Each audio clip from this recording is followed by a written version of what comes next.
اچھی طرح سے معلوم ہے آپ کو، کہ جب ہمارے مسلمان نوجوان یہاں سے چھٹ کے جاتے ہیں نا باہر، تو آپ جانتے ہیں یار وہ ایتھیسٹ بن جاتے ہیں.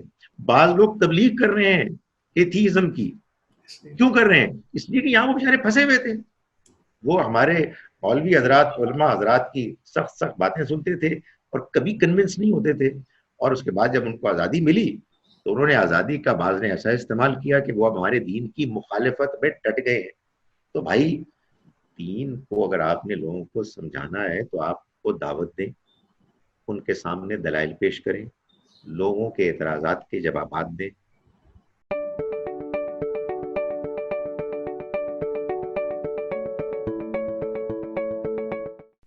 خوش آمدید. آپ دیکھ رہے ہیں ویو پوائنٹ اور میرا نام ہے عباس. اگر آپ پاکستان میں گزرے پچھلے 2 مہینوں کا جائزہ لیں تو سب سے پہلے آپ کو نظر آئے گا کہ پشاور ہائی کورٹ میں ایک صاحب کو گولی مار دی گئی اس الزام میں کہ انہوں نے نبوت کا دعویٰ کیا اور مذہب کی توہین کی. اس واقعے کے بعد اگر دیکھیے تو ٹویٹر پر اور عمومی طور پہ پاکستان میں بلاسفمی کا بار بار کسی نہ کسی طرح ذکر ہوتا رہا اور کسی نہ کسی پر مذہب کی توہین کا الزام لگتا رہا. اس پورے معاملے کو سمجھنے کے لیے کہ آخر مذہب کی توہین ہے کیا مذہب کی توہین کی کوئی سزا ہے؟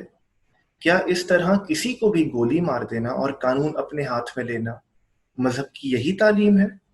ان تمام باتوں کو اور ان سوالوں کا جواب حاصل کرنے کے لیے ہم نے آج دعوت دی ہے ڈاکٹر خالد ظہیر صاحب کو. ڈاکٹر صاحب جاوید احمد غامدی صاحب کے انسٹیٹیوٹ المورد سے وابستہ ہیں اور پاکستان کے بڑے بڑے انسٹیٹیوٹس جیسے IBA، لمس، آغا خان یونیورسٹی میں لیکچرز دے چکے ہیں.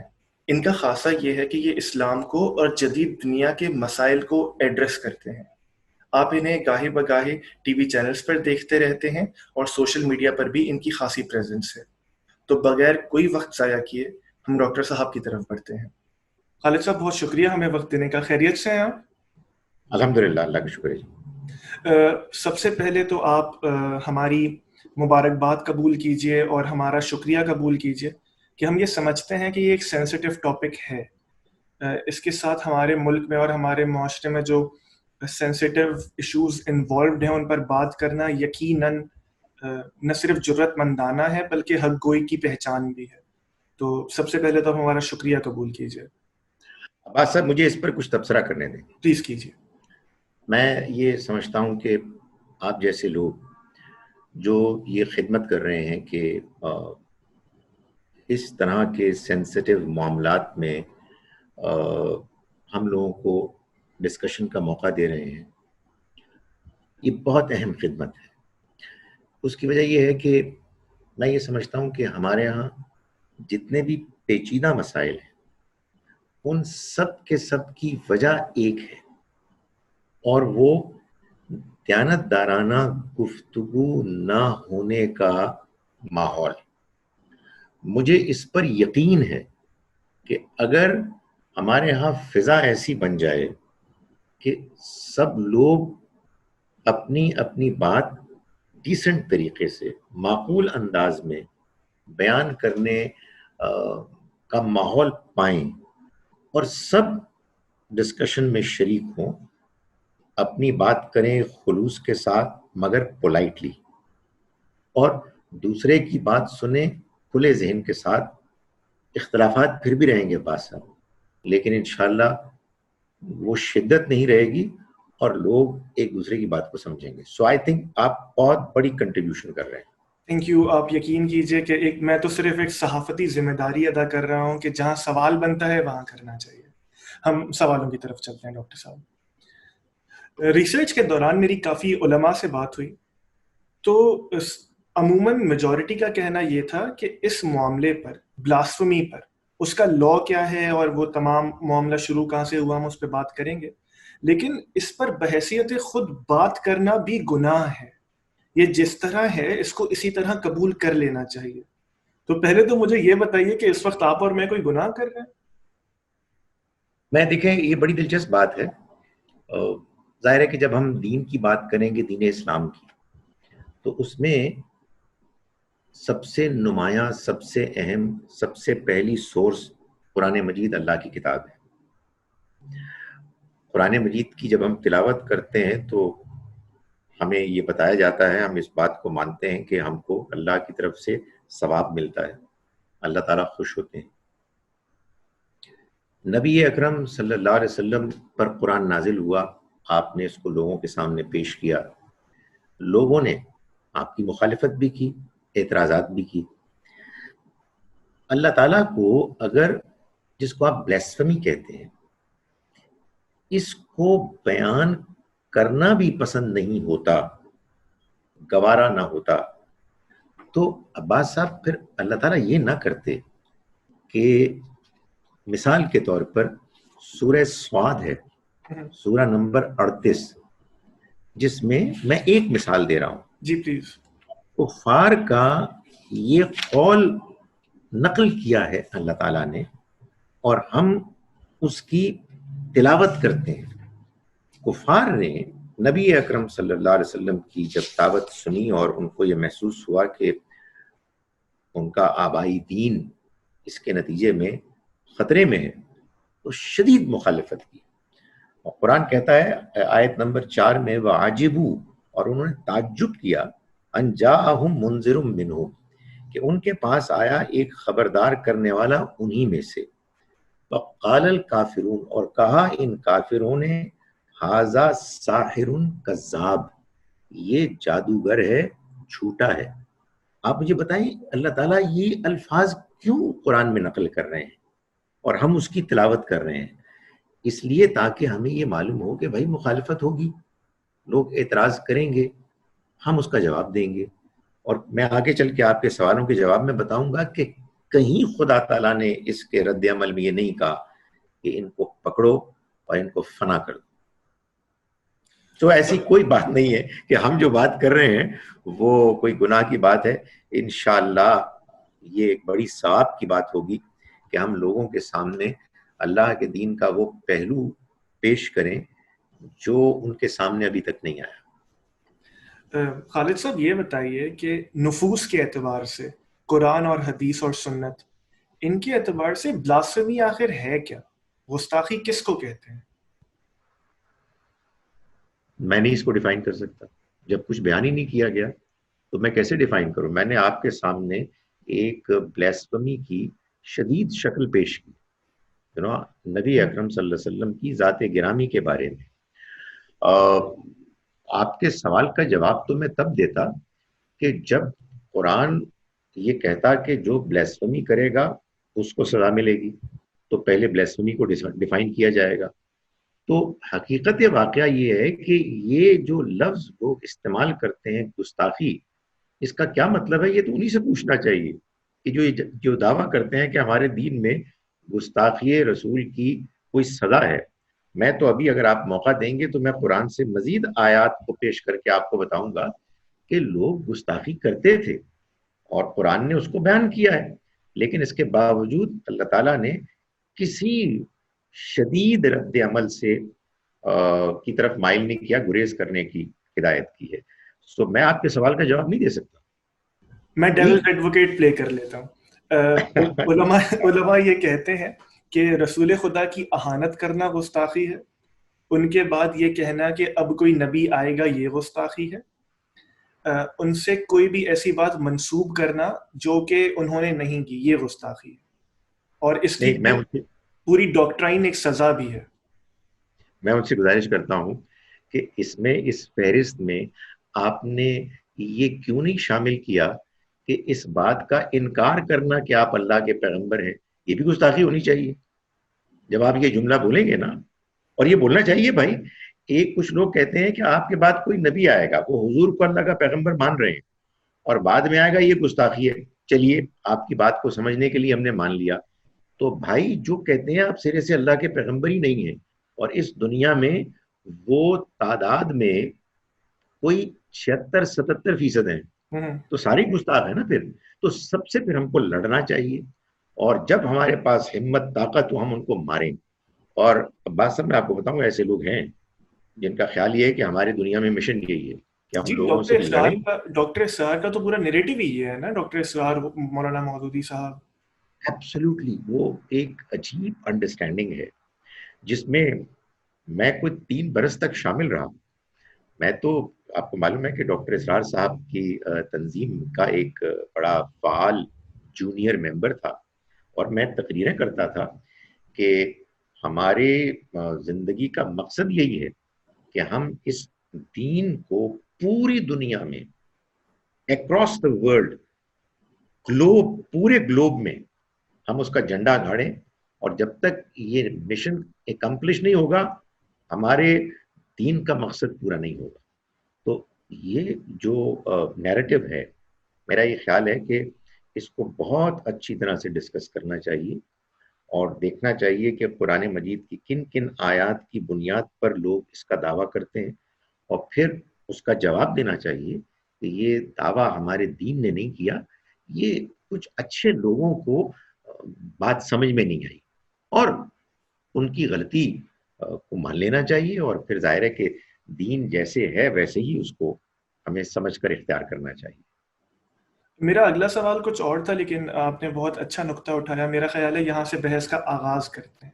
اگر آپ اجمالاً مجھے بتا سکیں کہ اس نقطۂ نظر میں کہ خدا کی زمین پر خدا کا قانون ہم نے نافذ کرنا ہے کیونکہ ہم خدا کے خلیفہ ہیں، نائب ہیں، ماننے والے ہیں، اس نیریٹو میں آخر مسئلہ ہے کیا، اگر کوئی مسئلہ ہے؟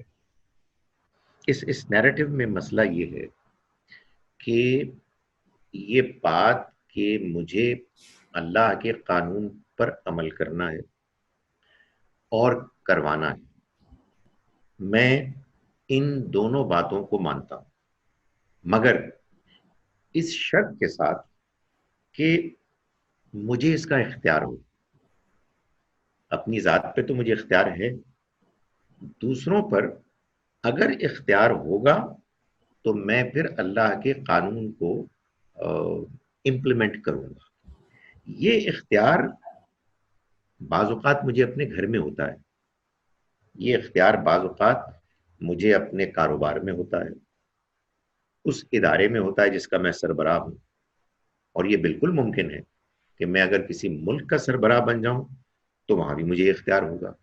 لیکن بھائی جب مجھے اختیار نہیں ہے، تب تو میں اگر اللہ کے دین کو نافذ کرنے کے لیے کوئی فورس استعمال کروں گا، تو نہ صرف یہ کہ میں اللہ کے حکم کی خلاف ورزی کروں گا، بلکہ میں اللہ کے دین کو بدنام کرنے کا ذریعہ بنوں گا.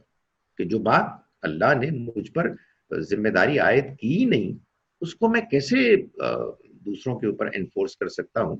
بھائی بات یہ ہے کہ میں اپنی اولاد کو کچھ کہہ سکتا ہوں، دوسروں کی اولاد کو جا کے میں اسی طرح سے دھونس جماؤں کہ تمہیں بھی وہی کرنا ہے، تو ظاہر ہے کہ مجھ سے لوگ کہیں گے کہ بھائی آپ کون ہیں، آپ کی کیا حیثیت ہے. تو ایک تو بات یہ ہے کہ مجھے خود سے اللہ کے دین پر عمل کرنا ہے، اور جہاں جہاں میرا اختیار ہے وہاں وہاں میں اس دین پر عمل کرنے کے لیے کوشش کروں گا کہ دوسرے بھی کریں، اور ماحول ایسا بن جائے کہ اللہ کے وہ احکام کے جو اجتماعی معاملات سے متعلق ہیں وہ امپلیمنٹ ہو جائیں.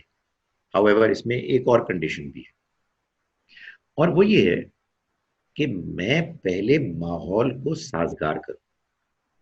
یعنی مثال کے طور پر فرض کیجئے کہ میں کسی ملک کا سربراہ بن جاتا ہوں، اور میں فوراً ہی چور کے ہاتھ کاٹنے کا قانون امپلیمنٹ کرتا ہوں، تو میں غلط کام کروں گا.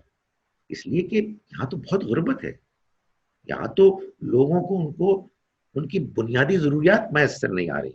تو خدا تعالیٰ نے اگر بعض احکام دیے ہیں کہ جن کا تعلق اجتماعیت سے ہے، تو ان احکام کے نافذ کرنے کے لیے پہلے یہ شرط عائد کی ہے کہ وہ ماحول، سازگار ماحول فراہم ہو، کہ جس کے بعد کسی شخص کے لیے عام حالات میں ایسا جرم کرنے کی کا کوئی رجحان نہ ہو. تیسری چیز یہ ہے کہ میں یہ سارے کام جب کروں گا تو میں دین کے اس اصول کو نظر انداز نہیں کروں گا کہ مجھے خدا کے دین پر عمل کرنا ہے اور کروانا ہے حکمت کے ساتھ. لوگوں کی جو آمادگی ہے اس کو میں کریٹ کرنے کی کوشش کروں گا. میں ان کو سمجھاؤں گا، میں کوئی امپلیمنٹ کرنے کے لیے ہتھوڑا لے کے اپنے ہاتھ میں لوگوں کے پیچھے نہیں بھاگوں گا، بلکہ میں ان کو جو اللہ کے دین کے دلائل ہیں ان کو سمجھا کر ان کو دین کی طرف دعوت دوں گا جو قرآن کا حکم ہے. And last but not the least, اگر معاملہ اجتماعیت کا ہے تو پھر مجھ پر لازم ہے کہ میں خدا تعالیٰ کے بتائے ہوئے اس اہم اصول کو فالو کروں جو کہتا ہے کہ امرہم شورا بینہم، مسلمانوں کے معاملات آپس کے مشورے سے طے ہوں گے. میں سنگل ہینڈڈلی کوئی کام امپلیمنٹیشن کا نہیں کروں گا. میں جو بھی میرا نظام ہوگا، مجلس شورا کا، پارلیمنٹ کا، یا کوئی اور سسٹم ہوگا، میں اس میں اپنی بات منواؤں گا. تو یہ سب کام میں کروں گا. آپ کے نیریٹو کے اگینسٹ میں پورا ایک نیریٹو جس طرح بلڈ ہوا ہے، آپ مجھ سے بہتر اس سے واقف ہیں، لیکن میں 2-3 اس کی مثالیں آپ کے سامنے پیش کرتا ہوں. آپ دیکھیے، آپ کہتے ہیں کہ ہمارا اختیار نہیں ہے، لیکن رسول خدا کی وہ حدیث ہم سب نے سن رکھی ہے نا کہ اگر کوئی برائی دیکھو تو اسے ہاتھ سے روکو، اور وہ تمام چیز آپ کو معلوم ہے. پھر پیش کرنے والے یہ دلیل بھی پیش کرتے ہیں کہ رسول خدا نے آخر لوگوں کو لیٹرز لکھے تھے نا، جس میں 3 شرائط تھیں کہ اسلام قبول کر لو ورنہ جزیہ دو اور تمام معاملہ. اور آخر میں بدرجہ اتم آپ دیکھیے نا، اسپین پہ حملہ کیا گیا، ہندوستان پہ حملہ کیا گیا، مسلمان مدینہ اور مکہ سے نکل کر جب پورے عالم میں حکومت قائم کی تو بزور شمشیر ہی لوگوں کو اسلام قبول کروایا.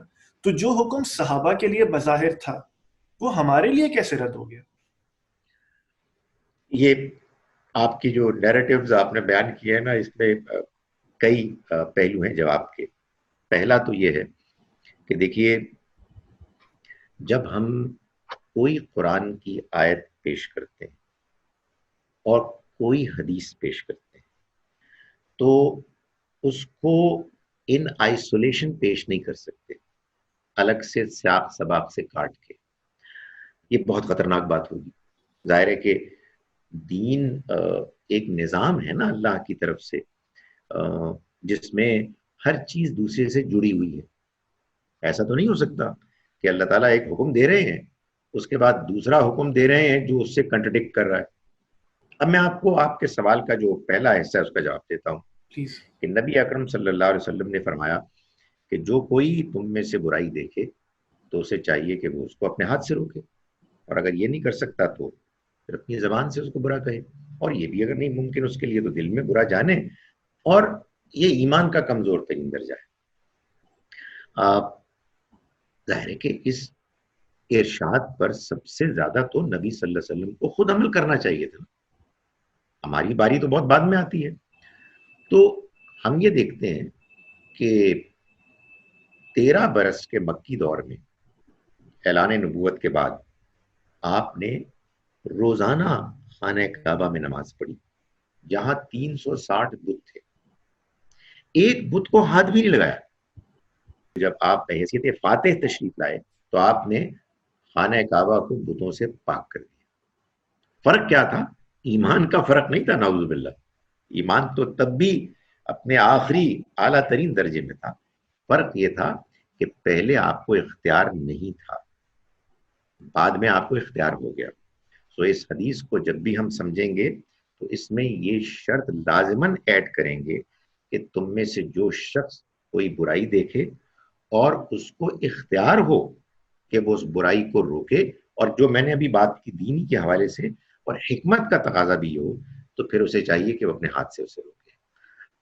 دوسری بات جو آپ نے بیان کی صحابہ کرام کے اقدام کی، بلکہ اس سے پہلے نبی اکرم صلی اللہ علیہ وسلم کے خطوط کی، تو ہم جانتے ہیں قرآن مجید نے اس بات کو بار بار بیان کیا ہے کہ جب کبھی بھی اللہ کے رسول آتے ہیں تو وہ اللہ کا پیغام جب پیش کرتے ہیں تو اللہ تعالیٰ ان کی شخصیت کا جو ایک غیر معمولی اثر ہوتا ہے لوگوں پر، ان کے پیغام کے اندر جو تاثیر ہوتی ہے، ان کے ساتھ جو ایکمپنینگ معجزات ہوتے ہیں، ان کے آنے کے نتیجے میں جو حالات کی تبدیلی ہوتی ہے، ان سب کے نتیجے میں وہ معاملہ ہو جاتا ہے جس کو کہتے ہیں اتمام حجت. یعنی بات آخری حد تک واضح ہو جاتی ہے، کسی شخص کے لیے انکار کرنے کی کوئی گنجائش باقی نہیں رہتی، تو اللہ کی طرف سے ان کو اس کا اختیار ملتا ہے کہ اب وہ یعنی رسول اور ان کے ساتھی وہ اقدام کریں کہ جو اصل میں اللہ کی طرف سے ان کو وحی کے ذریعے سے جس کی سینکشن ملتی ہے، اجازت ملتی ہے، اور وہ ایک اللہ کا عذاب ہوتا ہے۔ جیسے نوح اور لوط علیہ السلام کی قوموں پر عذاب آیا، سیلاب، پتھروں کی بارش کی شکل میں، کیوں؟ اس لیے کہ ان کے ساتھی بہت تھوڑے تھے، تو اللہ نے ایک یا کسی دوسری آسمانی یا زمینی آفت کے ذریعے سے، نیچرل کلیمٹی کے ذریعے سے ان پر اپنا عذاب نازل کیا۔ رسول اللہ صلی اللہ علیہ وسلم کے ساتھی چونکہ تعداد میں زیادہ تھے، تو یہی اللہ کا عذاب آپ کے ساتھیوں کے ذریعے سے آیا۔ چنانچہ آپ نے جو بھی اقدامات ایک خاص عرصہ گزرنے کے بعد، اتمام حجت کے بعد کیے، انہیں اسی عذاب کی صورت میں سمجھنا چاہیے۔ یہ اس کی تفصیلات ہیں، چاہے جزیرہ نما عرب کے اندر ہو، چاہے آپ کے خطوط کے ذریعے سے ان ریاستوں، سلطنتوں کا معاملہ ہو جو ارد گرد موجود تھیں، جنہوں نے کہ پچھلے 20-22 سال میں یہ دیکھا، یعنی خود آنکھوں سے تو نہیں دیکھا لیکن بہرحال حالات ان کے سامنے تھے، ایک نہتے انسان اعلان کرتے ہیں کہ میں اللہ کا رسول ہوں، اور ڈکلیئر کرتے ہیں کہ اگر تم نے میری بات نہ مانی تو خدا کا تم پر عذاب آ جائے گا، اور وہ سنتے ہیں، دیکھتے ہیں کہ جزیرہ نما عرب میں وہ انقلاب آ گیا۔ اس کے بعد یہ جسٹیفیکیشن ہو گئی کہ ارد گرد کی ریاستوں کو بھی بتا دیا جائے کہ اللہ کے رسول ہیں، چنانچہ تم اپنا وہ اختیار چھوڑ دو کہ جس کے تحت تم ابھی تک رول کر رہے تھے، یا تم اس دین کو قبول کر لو۔ جو بات اسپین کی ہے یا ہندوستان کی، عباس صاحب، اس کی ہم پر کوئی ذمہ داری نہیں، اس لیے کہ ہم پر جتنی ذمہ داری ہے وہ یا رسول اللہ صلی اللہ علیہ وسلم کے اقدامات کی ہے یا پھر آپ کے ساتھیوں کی ہے، جو اللہ کی طرف سے آئے ہوئے پیغام کی روشنی میں یہ کام کر رہے تھے۔ باقی ہندوستان میں اگر مغلیہ دور ہوا یا اس سے پہلے محمد بن قاسم بھی گئے، یہ بات کے لوگ ہیں، ان کے اقدامات کو تو ہم دین کی روشنی میں سمجھیں گے، اور اگر ہم میں سے بعض کی رائے بنی کہ نہیں یہ ٹھیک نہیں ہوئے تو ہم کرٹیسائز بھی کریں گے۔ یہ بات طے کرنا بڑا ضروری ہے کہ دین کیا ہے اور کیا دین نہیں ہے۔ ہمارے یہاں تو میں یہی روتا ہوں بار بار کہ ہر چیز دین ہے، قرآن دین ہے، سنت دین ہے، حدیث دین ہے، صحابہ کرام کے اقوال دین ہے، صوفیہ کرام کے ارشادات دین ہے، علامہ اقبال کی شاعری دین ہے، میرے مولوی صاحب کی تقریر دین ہے، میرے دادا جان کے اوپینین دین ہے۔ وہ ٹوٹل کنفیوژن ہے۔ سو ہمیں دین کو سمجھنا ہے جہاں دین موجود ہے، اور وہ ہے قرآن، سنت اور حدیث، اور ان میں بھی ایک ترتیب ہے، ظاہر ہے اس وقت وہ موضوع نہیں ہے اس لیے میں اس کی تفصیل بیان نہیں۔ آپ کی بات سے میں یہ انفر کر لوں کہ اگر بفرض محال کسی مسلمان کے پاس، باعمل مسلمان کے پاس یہ اختیار آتا ہے، پاکستان میں اسپیسیفک بات کرتے ہیں، تو وہ پاکستان کے تمام بت توڑ دے، کیونکہ رسول خدا نے بھی اختیار کے بعد توڑ دیے تھے، وہ تمام نان مسلمس کو مسلمان بزور شمشیر کرے، کیونکہ ایک وہ اس طرح کا معاملہ بھی ملتا ہے۔ گزارش یہ کہ میں نے ابھی آپ کے سامنے یہ بات پیش کی کہ اللہ کے رسول جب آ جاتے ہیں اور وہ اللہ کا پیغام پیش کرتے ہیں، تو اس دنیا میں اس قیامت کا ایک چھوٹا نقشہ منظر عام پہ آ جاتا ہے، جس کو ہم کہتے ہیں قیامت صغریٰ۔ یعنی یہیں پر اللہ تعالیٰ اپنے رسول اور ان کے ساتھیوں کے ذریعے سے انکار کرنے والوں کو کیفر کردار تک پہنچا دیتے ہیں، اور خدا کا دین غالب آ جاتا ہے۔ ابھی جو آپ نے بات کی نا ڈاکٹر اسرار صاحب اور مولانا مودودی کی اس نیریٹو کی، وہ اصل میں انہی آیات سے استشہاد کرتے ہیں، کنکلوڈ کرتے ہیں کہ جو اصل میں اللہ کے رسول کے لیے بیان کی گئی ہیں، کہ وہی ہے کہ جس نے بھیجا اپنے رسول کو ہدایت اور دین حق کے ساتھ تاکہ وہ اس کو غالب کر دے تمام دوسرے ادیان پر۔ یہ بات بالکل واضح اور امپلائیڈ ہے کہ عربین پیننسلا میں، تو کہ آیت کا اگلا ٹکڑا کہہ رہا ہے